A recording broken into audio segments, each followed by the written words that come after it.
믿었던 중국 시장. 하지만 돌아온 건 배신과 같은 상황. 하루아침에 일자리를 잃을 위기에 처한 한 여인이 있습니다. 현대자동차 공장이 갑자기 매각된다는 소식에 그녀를 포함한 많은 이들이 절망에 빠졌습니다. 과연 대륙의 횡포라고 불릴 만한 이 상황 속에서 그녀는 어떻게 될까요? 위기를 이겨내고 다시 일어서는 기적을 만들 수 있을지, 아니면 이대로 주저앉고 말지. 실직 위기에 놓인 한 여인의 이야기가 지금 시작됩니다. 끝까지 함께 해주시면서 그녀의 운명을 지켜봐 주세요. 안녕하세요. 제 이름은 장홍이에요. 저는 쓰촨성 산골짜기에서 나고 자랐는데 찢어지게 가난한 농부의 딸이었죠. 어린 시절 기억이라고는 온통 흙먼지 날리는 밭일과 지긋지긋한 가난뿐이었어요. 허름한 초가집, 닳고 다른 옷가지, 멀건죽 한 그릇. 가난은 늘 그림자처럼 저를 따라다녔습니다. 학교에서 돌아오면 책가방을 던져놓고 곧장 밭으로 달려가 어머니를 도와야 했고, 어린 동생들은 배가 고프다며 울어댔으며 아버지의 주름진 얼굴에는 늘 그늘이 져 있었죠. 고등학교에 진학했지만 등록금을 낼 형편이 안 돼 결국 중퇴하고 말았는데, 이 지긋지긋한 가난에서 벗어나려면 어떻게 해야 할까? 밤마다 잠 못 이루고 고민했던 기억이 나네요. 어린 동생들 학비라도 벌어야겠다는 생각에 무작정 충칭으로 올라왔습니다. 낯선 도시의 풍경은 화려했지만 저에게는 그저 막막한 뿐이었어요. 식당 설거지, 공사장 막일. 닥치는 대로 일했지만 현실은 냉혹했고 하루 벌어 하루 먹고 살기 바빴으며 미래는 보이지 않았죠. 허름한 단칸방 벽에 걸린 빛바랜 가족 사진을 볼 때마다 언젠가 꼭 이 지긋지긋한 가난에서 벗어나리라 다짐하며 희망을 품었습니다. 그러던 어느 날 충칭에 현대자동차 공장이 들어선다는 소식을 들었는데 마치 캄캄한 밤하늘에 뜬 별처럼 반짝이는 소식이었어요. 다른 곳보다 월급도 훨씬 많고 깨끗한 기숙사와 따뜻한 밥을 제공하며 무엇보다 기술을 배울 수 있다는 점이 저를 사로잡았죠. 이곳에서 열심히 일하면 저도 언젠가 내 집 마련하고 가족들 호강시켜줄 수 있을 거라는 기대감에 부풀었습니다. 하지만 용접 기술이 전혀 없던 저는 막막함을 느꼈습니다. 마치 캄캄한 동굴 속에 홀로 남겨진 기분이었는데 용접이 무엇인지 어떻게 하는 것인지 전혀 몰랐으니까요. 기술을 배우고 싶어도 어디서부터 어떻게 시작해야 할지 막막했고 과연 내가 할 수 있을까? 자신감은 점점 사라지고 불안감만 커져갔습니다. 그런데 정말 기적 같은 일이 일어났습니다. 현대차에서 공장 설립과 함께 지역 주민들을 위한 직업훈련 프로그램을 운영한다는 소식을 들은 것이죠. 저는 한치의 망설임도 없이 용접 기술 훈련 과정에 지원했는데 가슴속 깊은 곳에서 뜨거운 불꽃이 타오르는 듯했고 마치 오랜 가뭄 끝에 단비를 만난 것처럼 희망이 샘솟는 것을 느꼈습니다. 훈련 과정은 쉽지 않았습니다. 처음 만져보는 용접 장비는 무겁고 뜨거웠고 불꽃은 무섭기까지 했으며 마치 용암이 끓어오르는 듯한 열기였죠. 손에 물집이 잡히고 팔다리가 쑤셨지만 저는 포기하지 않았습니다. 한국에서 온 베테랑 기술자분들은 마치 친형제처럼 저희에게 하나하나 친절하게 가르쳐 주셨고 저 역시 악착같이 연습했으며 훈련생들 간의 경쟁도 치열했지만 서로 격려하며 함께 성장해 나갔습니다. 마치 척박한 땅에서 피어나는 한떨기 꽃처럼 말이죠. 훈련소 식당에서 동료들과 함께 땀 흘리며 밥을 먹을 때면 우리 모두 꼭 성공해서 더 나은 삶을 살자는 무언의 약속을 나누는 듯 했습니다. 몇 달간의 훈련 끝에 저는 마침내 용접 시험에 합격했고 현대차 충칭 공장 정식 직원으로 채용될 수 있었습니다. 마치 어두운 터널 끝에서 밝은 빛을 본 듯한 기분이었어요. 용접봉을 처음 잡던 날, 그 뜨겁고 강렬한 불꽃은 마치 제 꿈을 향한 열정처럼 느껴졌고 쇠를 녹이고 이어붙이는 용접은 단순한 노동이 아닌 제 꿈을 현실로 만들어가는 과정이었죠. 처음으로 용접에 성공하여 두 개의 철판이 하나로 이어졌을 때 저는 세상을 다 가진 듯한 기쁨을 느꼈습니다. 현대차에서의 생활은 기대 이상이었습니다. 제가 직접 용접한 자동차 부품들이 컨베이어 벨트를 타고 움직이는 모습을 보며 저는 큰 보람과 자부심을 느꼈는데 마치 제 손으로 직접 세상을 만들어가는 듯 했죠. 제가 만든 부품이 들어간 자동차가 전 세계를 누빌 거라고 생각하니 가슴이 벅차올랐습니다. 월급날이면 꼬박꼬박 고향 집에 돈을 붙이고 남은 돈으로 적금도 들었으며 그렇게 꿈에 그리던 안정적인 삶이 시작되는 듯 했습니다. 처음 월급을 받았을 때 저는 그 돈을 손에 쥐고 한참 동안 멍하니 있었는데 그동안의 고생과 노력이 결실을 맺었다는 생각에 눈물이 핑 돌았고 그 돈으로 어머니께는 따뜻한 겨울 외투를, 동생들에게는 새 학용품을 사서 보냈습니다. 저는 누구보다 열심히 일했습니다. 새벽같이 일어나 남들보다 먼저 출근하여 장비를 점검하고 그날 작업할 부품들을 꼼꼼히 살폈으며 혹시라도 제가 놓친 부분이 있을까봐 몇 번이고 확인하고 또 확인했습니다. 컨베이어 벨트가 움직이기 시작하면 저는 오롯이 용접 작업에 집중했는데 마치 춤을 추는 무용수처럼 제 손은 리듬에 맞춰 정확하게 움직였죠. 제가 맡은 부분은 차체 하부의 특정 연결 부위였는데 반복되는 작업이었지만 한순간도 방심할 수 없었습니다. 용접 불꽃의 각도, 속도, 압력에 따라 결과물의 강도와 내구성이 달라지기 때문이었고 작은 실수 하나가 큰 사고로 이어질 수 있다는 생각에 늘 긴장감을 늦추지 않았습니다. 저는 저만의 작업 리듬을 만들고 불량률을 최소화하기 위해 끊임없이 노력했습니다. 동료들이 10개의 부품을 용접할 때 저는 12개, 13개를 해냈지만 그렇다고 서두르거나 대충 하는 법은 없었죠. 오히려 제 손을 거친 용접 부위는 다른 사람들의 것보다 더 깔끔하고 균일하다는 평가를 받았으며 현장 관리자는 종종 제 작업대를 다른 신입 직원들에게 보여주며 제 용접 기술을 칭찬하곤 했습니다. 숙련된 기술자들만이 낼 수 있는 완벽한 용접이라는 칭찬을 들을 때면 저는 왠지 모를 뿌듯함과 자부심을 느꼈습니다. 어느 날 제가 작업하던 라인의 용접 로봇에서 평소와 다른 이상한 소리가 들리기 시작했고 불꽃도 미세하게 흔들리는 것 같았습니다. 저는 즉시 작업을 멈추고 현장 관리자에게 달려가 로봇에 문제가 생긴 것 같으니 빨리 확인해 봐야 할 것 같다고 알렸죠. 현장 관리자는 처음에는 제 말을 대수롭지 않게 여기는 듯 했지만 제가 재차 확신에 찬 목소리로 말하자 그제야 심각성을 깨달은 듯 유지보수 담당자를 호출했습니다. 저는 그동안 혹시라도 발생할 수 있는 추가적인 문제를 예방하기 위해 로봇 주변을 정리하고 안전조치를 취했는데 만약 로봇이 오작동하여 불꽃이 튀기라도 하면 큰 화재로 이어질 수도 있었기 때문입니다. 유지보수 담당자가 도착하여 로봇을 점검하는 동안 저는 제가 보고 들은 것을 사실대로 설명했습니다. 평소와 다르게 로봇 쪽에서 웅웅거리는 소리가 크게 들렸고 용접 불꽃도 약간 불안정해 보였다고 상세하게 말했죠. 유지보수 담당자는 제 말을 주의 깊게 들으며 로봇의 상태를 면밀히 살폈습니다. 얼마 후 유지보수 담당자는 로봇의 제어 시스템에 작은 오류가 발생했었다는 것을 확인했습니다. 만약 제가 문제를 발견하지 못하고 계속 작업을 진행했더라면 로봇이 오작동을 일으켜 심각한 불량품이 발생하거나 더 큰 사고로 이어질 수도 있는 상황이었죠.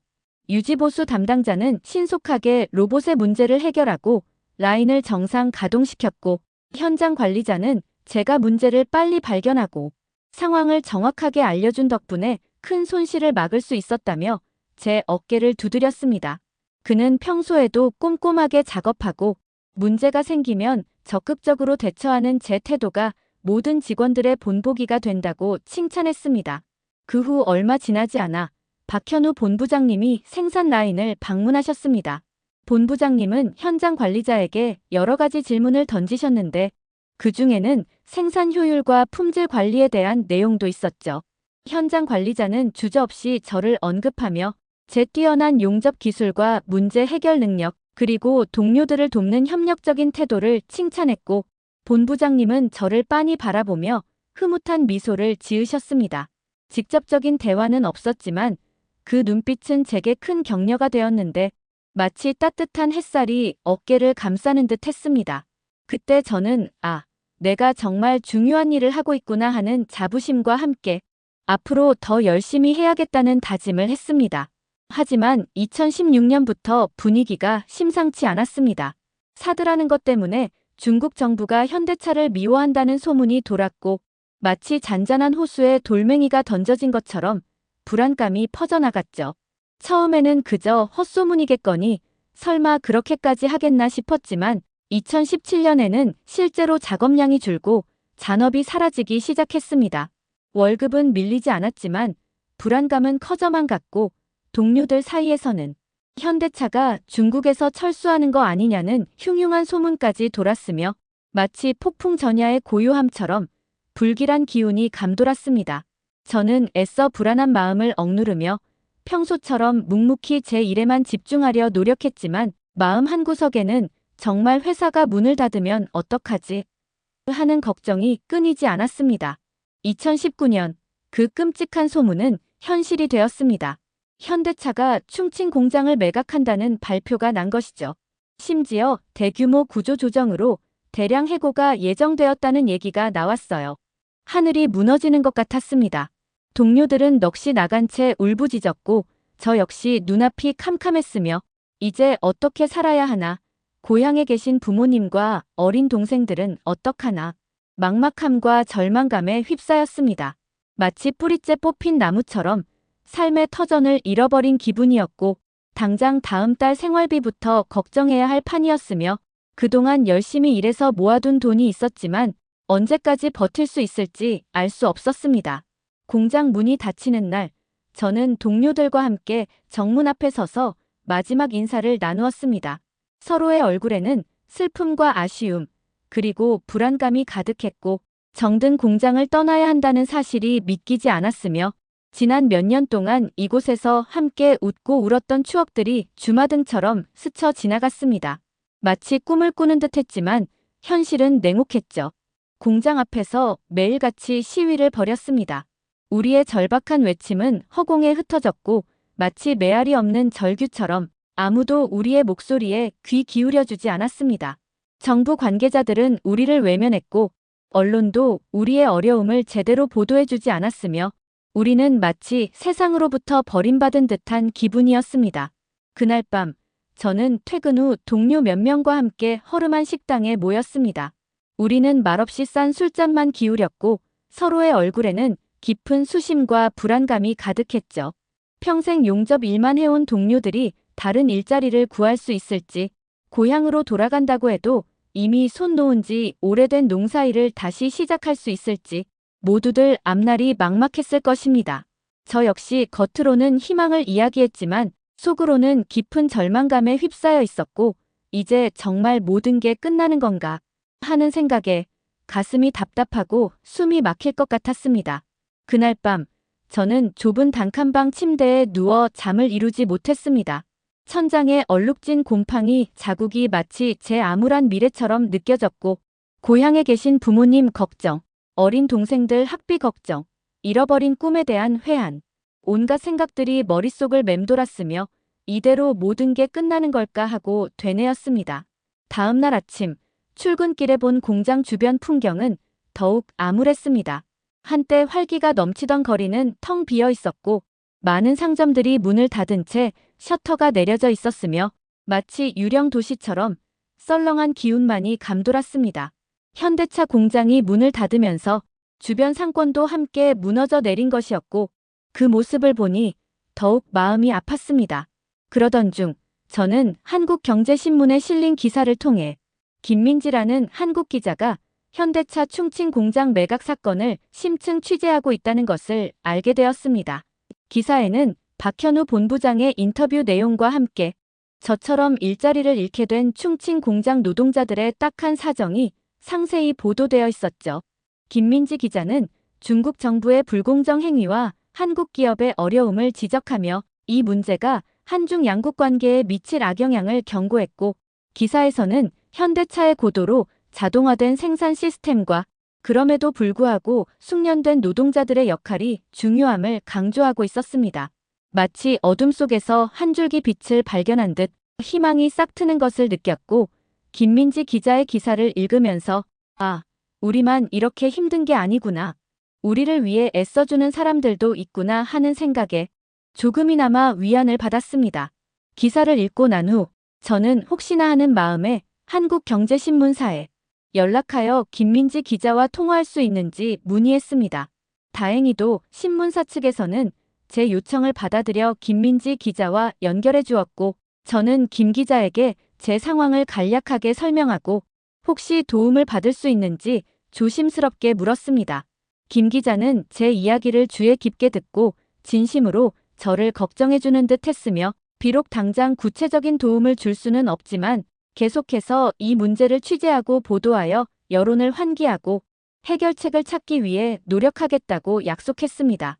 며칠 후 김민지 기자는 다시 저에게 연락하여 현대차에서 인도네시아에 새 공장을 짓고 있으며 충칭 공장 직원들 중 일부를 채용할 계획이 있다는 소식을 전해주었습니다. 저는 그 소식을 듣고 가슴이 벅차올랐는데 마치 사막에서 오아시스를 발견한 듯 했습니다. 얼마 후 정말 기적 같은 소식이 들려왔습니다. 현대차가 인도네시아에 새 공장을 짓는데 충칭 공장 직원들 중 기술력과 근무 태도가 우수한 일부 인원을 선발하여 채용할 계획이라는 것이었죠. 저는 혹시 저에게도 기회가 오지 않을까 하는 희망에 가슴이 벅차올랐고 마치 사막에서 오아시스를 발견한 듯 했으며 그동안의 절망과 좌절이 한순간에 씻겨 내려가는 기분이었습니다. 다시 한번 기회가 주어진다면 정말 최선을 다해서 일할 수 있을 텐데 하는 간절한 마음이 들었습니다. 저는 간절한 마음으로 인도네시아 공장 채용에 지원했습니다. 지원서를 작성하면서 지난 몇 년간 현대차 충칭 공장에서 일했던 경험과 제가 가진 용접 기술, 그리고 앞으로의 포부를 자세하게 적었고, 특히 용접 로봇 오작동을 조기에 발견하여 큰 사고를 막았던 사례를 강조하며 제가 얼마나 회사에 기여할 수 있는 인재인지 어필했습니다. 지원서를 제출하고 나니 긴장감과 기대감으로 가슴이 두근거렸습니다. 얼마 후 현대차 충칭 공장 인사부로부터 연락이 왔습니다. 인도네시아 공장 채용 담당자가 제 서류를 검토했고 추가 면접을 보고 싶다는 내용이었죠. 저는 기쁜 마음으로 면접에 응했습니다. 면접관은 제 이력서를 꼼꼼히 살펴보며 충칭 공장에서의 근무 경험과 용접 기술에 대해 자세히 질문했고, 저는 차분하게 질문에 답변하며 제가 가진 기술과 경험을 최대한 어필했습니다. 특히 이전의 현장 관리자로부터 박현우 본부장님이 저의 업무 능력과 태도에 대해 긍정적으로 언급하셨다는 이야기를 들은 적이 있다고 넌지시 말했고, 면접관은 미소를 지으며 박 본부장님께서 직접 말씀하신 건 아니지만 본부장님께서 충칭 공장 직원들의 역량에 대해 높이 평가하고 계신 건 사실입니다. 라고 답했습니다. 그 말을 듣는 순간 저는 가슴속 깊은 곳에서 희망이 샘솟는 것을 느꼈고, 어쩌면 정말 인도네시아에 갈 수 있을지도 몰라 하고 생각했습니다. 면접 후 저는 결과를 기다리며 초조한 시간을 보냈습니다.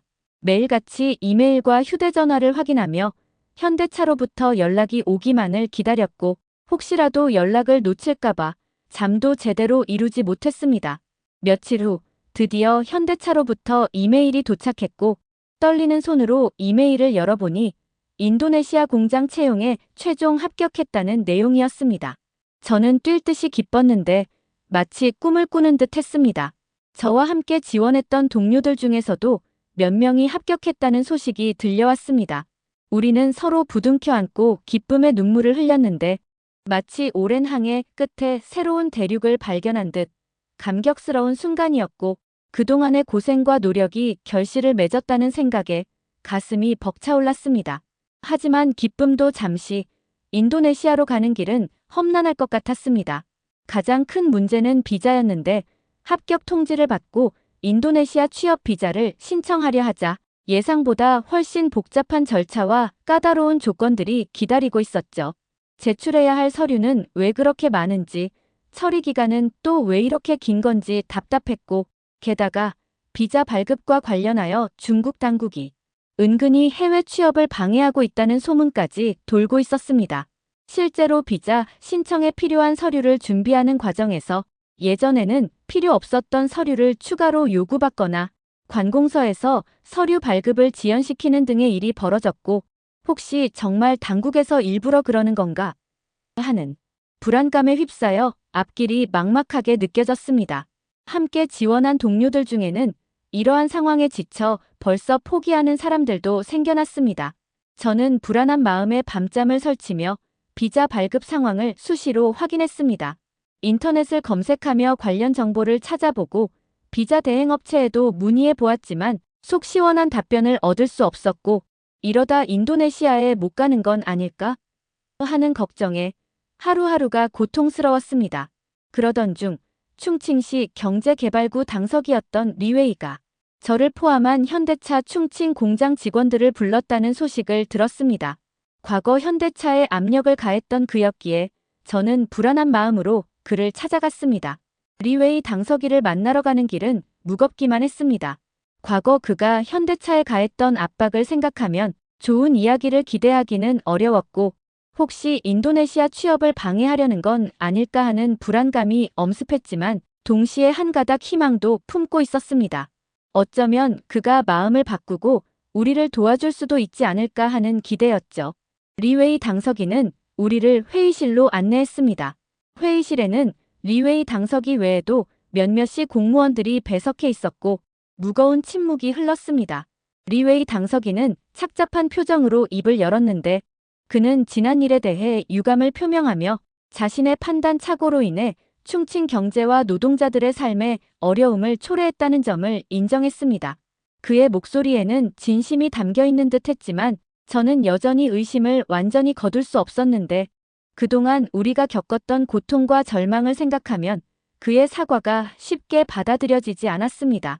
리웨이 당서기는 현대차 충칭 공장 직원들이 인도네시아 공장에 재취업하는 데 있어 시 차원에서 가능한 지원을 아끼지 않겠다고 약속했습니다. 그는 비자 문제와 관련해서도 혹시라도 오해가 있었거나 소통 과정에서 문제가 있었다면 유감스럽게 생각한다고 덧붙였는데, 그의 말에 조금은 안심이 되었지만 그렇다고 의혹이 완전히 가신 것은 아니었습니다. 정말 단순한 오해였을까? 아니면 여전히 우리를 못마땅하게 생각하는 걸까 하는 의문이 남았습니다. 리웨이 당서기의 말을 듣고 저는 복잡한 감정에 휩싸였습니다. 그의 사과가 진심인지 아닌지 판단하기 어려웠지만 적어도 지금 당장은 우리의 인도네시아 취업을 돕겠다는 의지를 보인 것이니 일단은 믿어보기로 했습니다. 회의가 끝난 후 저는 함께 참석했던 동료들과 이야기를 나누었습니다. 동료들 역시 리웨이 당서기의 말에 대해 반신반의하는 분위기였지만 우리에게는 다른 선택의 여지가 없었고, 그의 도움을 받아 인도네시아에 가는 것이 지금으로서는 최선의 방법이었습니다. 리웨이 당서기의 약속에도 불구하고 비자 발급 절차는 답답할 정도로 더디게 진행되었습니다.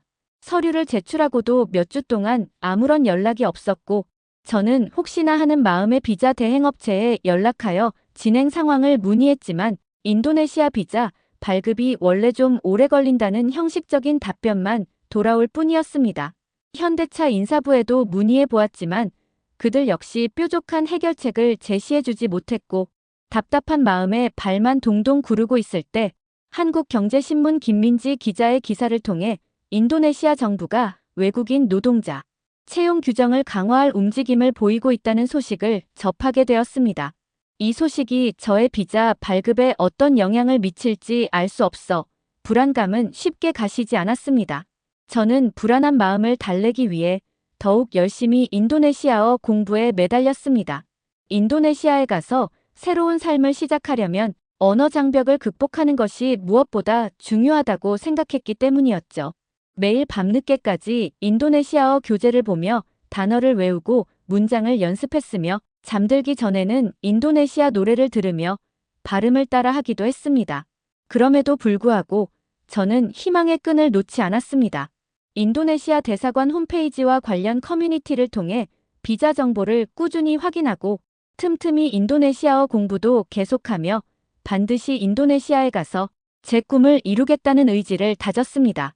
저는 매일 아침 눈을 뜨면 가장 먼저 인도네시아 지도를 펼쳐놓고 제가 일하게 될 공장의 위치를 확인했고, 그곳에서 새로운 삶을 시작할 저의 모습을 상상하며 힘든 현실을 이겨낼 힘을 얻었습니다. 시간이 흐르면서 저는 리웨이 당서기의 진심을 조금씩 믿게 되었습니다. 비록 그의 과거 행동은 용서하기 어려웠지만 적어도 지금은 우리를 돕기 위해 노력하고 있다는 것을 느낄 수 있었고, 그의 도움이 없었다면 비자 발급은 더욱 어려워졌을지도 모릅니다. 마침내 기적이 일어났습니다.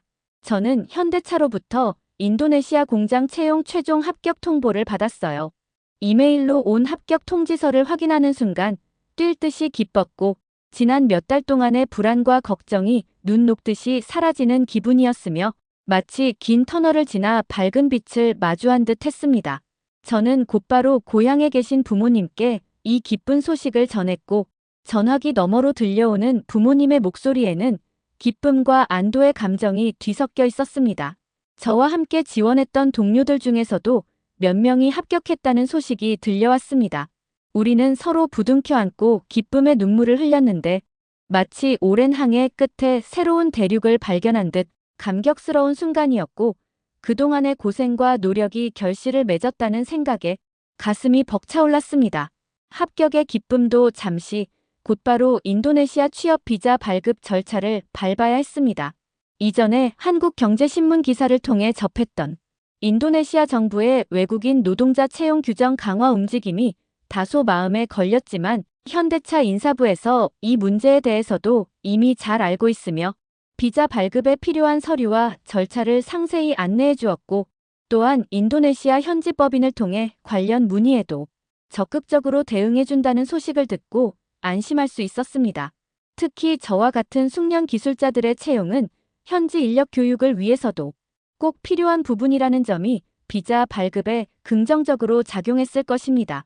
현대차의 안내에 따라 저는 필요한 서류들을 하나씩 준비하기 시작했습니다.